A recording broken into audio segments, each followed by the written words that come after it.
అందరికీ మరణాత. ఈరోజు దేవుడు మనకు అనుగ్రహిస్తున్న శ్రేష్టమైన వాగ్దానము. యెహోవా నా ప్రభువా, నీవు సెలవిచ్చి ఉన్నావు, నీ ఆశీర్వాదము నుండి నా కుటుంబము నిత్యము ఆశీర్వదింపబడునుగాక. O Lord, you have spoken, and with your blessing the house of your servant will be blessed forever.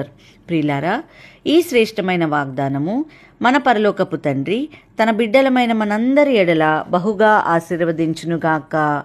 మనము దావీదు వలె ప్రార్థించే వారంగా ఉండాలండి. ఆయన ఏమని ప్రార్థించారంటే, భౌతిక సంబంధమైన విషయముల గురించి ప్రార్థించలేదు, కానీ ఆత్మ సంబంధమైన విషయముల గురించి ప్రార్థించారు. మనము ఆ విధముగా చేస్తున్నామా? ఆలోచన చేయండి.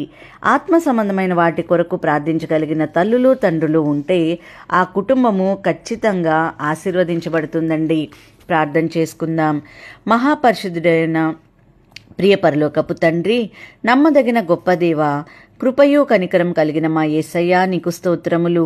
ఈ ప్రార్థనలో ఏకీభవిస్తున్న ప్రతి సహోదరి సహోదరిని దీవించండి. వారు ఈరోజు చేసే ప్రతి పనిలో తోడుగా ఉండండి.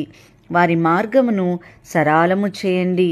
మా జీవితంలో ఎన్నో కష్టములలో మాకు సహాయం చేయండి ప్రభువా.